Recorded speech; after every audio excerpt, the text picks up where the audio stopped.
Anniversaries come and go, but this one was worth celebrating. It was the first anniversary of the day I discovered that my marriage was over. I know what you're thinking. Who celebrates something like that? Well, I'm not so much celebrating the unpleasantness as I'm pausing to recognize that I have survived this situation and come out of it stronger. On this day, a year ago, I was sitting in my office thinking, I didn't sign up for this, did I? I remember the vows, for better or for worse, in sickness and in health, until death do us part. Death, I think, was beginning to seem like a way out. That was my exit strategy. You see, that day I found out that my beautiful and loving wife of 6 years, my best friend, the woman who had been everything to me, had turned out to be a cheating whore. I know what you're thinking. You're thinking the signs were there. She stayed out late, showered as soon as she got home, was always too tired for sex, and got annoyed at me for every little thing. No, none of that happened. I was just an ignorant fool. So how did I know? It was Wednesday, and it was getting close to lunchtime. I was on my way back to the office after an unscheduled visit to a client, and thought I'd get a fried fish sandwich from a little store I know well. They call it The Whale, and they make it fresh, fried with tartar sauce, lettuce leaves, and tomatoes in a roll. It's like fish in a bun. You know how it is when things are going well, everything is falling into place, the customers are happy, and you like to think about the good lunch that awaits you in just a few minutes? That's the way it was. I was fat, dumb, and happy. That's when it happened.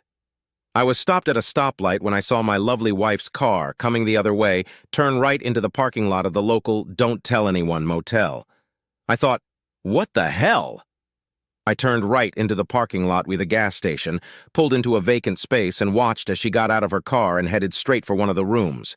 She knocked, the door opened, and she walked in like she'd done it 1,000 times. What the hell? You're probably thinking I ran across the street and started pounding on the door. Then I broke down the door and beat my lover with my bare paws. No, now you think I slipped across the street and came in from the other side where I found the curtains slightly parted. I peeked between the curtains and saw everything I needed to know. No, that wasn't it either. I needed to know, but I didn't need her to know that I knew. I just found a place where I could sit quietly in my car and watch that door. An hour after she arrived, she left. 5 minutes later than her, a man in an expensive suit came out of the room and got into a Lexus and drove away. Typical. I always thought a Lexus was an overpriced commodity for someone who was showing off. I was useless that day. I didn't even try to work. I just sat in my office and researched divorce laws online. It was as bad as I had heard it before. Regardless of the motivation behind the divorce, no fault or because of adultery, the result was the same. Damn her to hell. They had to pay. Then I realized I didn't even know his name. How was I going to make him pay if I didn't know who he was? Fate intervened that night. I had barely said 2 words to her all evening, and she was asking me what was wrong. What the hell did she think was wrong? Did she feel guilty? Was she afraid I knew something, or was her thinking so chaotic and her behavior so disjointed that she hadn't connected my attitude and her actions together? I stupidly watched the nightly news, and there was a local report of a bank robbery during my lunch break. The reporters had videotapes of the robber's appearance, and the woman involved in the raid looked something like my wife. The robber was wearing a COVID mask, but her hair and eyes and her height and build made her a good double for the woman I married. Of course, I knew it wasn't her because my wife was in that motel room fucking a jerk in a Lexus, but I can play dumb. Hell, maybe I'm not even playing. The next morning, I called the police department and asked about the robbery. I was told they were working on a few leads, which in cop parlance means we got nothing.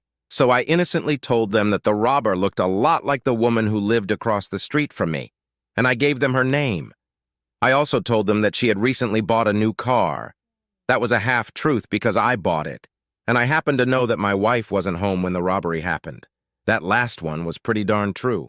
I figured they'd knock on the front door, have an awkward conversation with the whore, and at least I'd get a good laugh out of it to help me get through the next few weeks while I filed divorce papers. Oh no, it went much better than that. When the cops saw that she really did look a lot like a robber, and she couldn't explain where she was during the robbery, they took her down to the station for what they euphemistically called an interview, where she was forced to confess where she was and with whom. It wasn't hard for anyone who heard her to guess what she had been up to. They kept her at the station while they checked her alibi. That's a simplistic way of saying they put her in a cell and went to the asshole's house. When he wasn't home, the wife gave them a work address. The interest in her husband did not escape the wife's attention. When he tried to deny having an affair with my wife, they went to a motel and got the videotapes. His appearance on the screen didn't make the police love him anymore, but it gave them both an alibi. It turns out that lying to police officers is indeed a crime, and so they went back to his house that night to charge him with a minor misdemeanor. I secretly suspect that they waited until he got home on purpose so they could arrest him in front of his wife. It didn't result in any big fine or jail time for the asshole, but it did result in his divorce. The story was too racy to be kept secret, and the cheating raider incident quickly became a running joke at the station, which the police soon told the couple. The couple told their friends, and their friends told their friends, and pretty soon my wife and the asshole became the laughingstock of the town. Even the judge who heard my divorce petition laughed when he realized who she was. In the end, the divorce was final. She had done everything that was expected of her and uttered all the usual cliches, but her confidence was shattered and would not be repaired in this life. Everywhere she went, she heard whispers and stifled laughter behind her back, and soon she was out of town. I have no idea where she is or if they are together, and I don't care now. I'm moving forward. Looking back, I sometimes wonder if it was worth the effort. I knew she was cheating on me, and I was happy to divorce her for it, but I wanted to make her look like a cheater who had to admit to cheating to avoid arrest for armed robbery. I imagined her having to admit, "Sure, I'm a liar and a cheat, but I'm not a robber." It was less satisfying than I had hoped, but I must admit that I would do it again if faced with the same situation. Eventually, 2 police officers paid me a visit. Anonymity was no longer an option, so they knew perfectly well that it was me who had called them to report my wife. Officially, they weren't surprised. Unofficially, I offered to buy each of them a beer, and we decided to consider it a small fine. I think one of them was divorced and the other was about to get divorced, and they admired my work. "Just don't do it again," was all they said to me. I wasn't sure if they meant the message about my wife being a burglar or if they were talking about marrying her, but either way, I agreed to both. And here I am a year later. I've gotten rid of the deception that haunted me, and I'm rebuilding my life. I had a few secondary friends who were actually friends of my wife, and they knew about her betrayal, so I had no trouble cutting them out of my life. I then redoubled my efforts towards the good friends who supported me.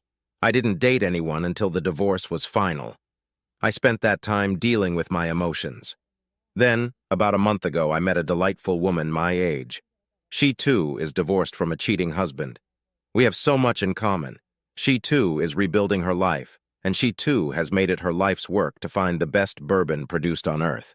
We consider this our sacred mission and take it very seriously. Maybe we succeed, maybe we don't. We are doing it very leisurely. Right now, I am enjoying every minute I can spend with her, and tonight she will help me celebrate my divorce.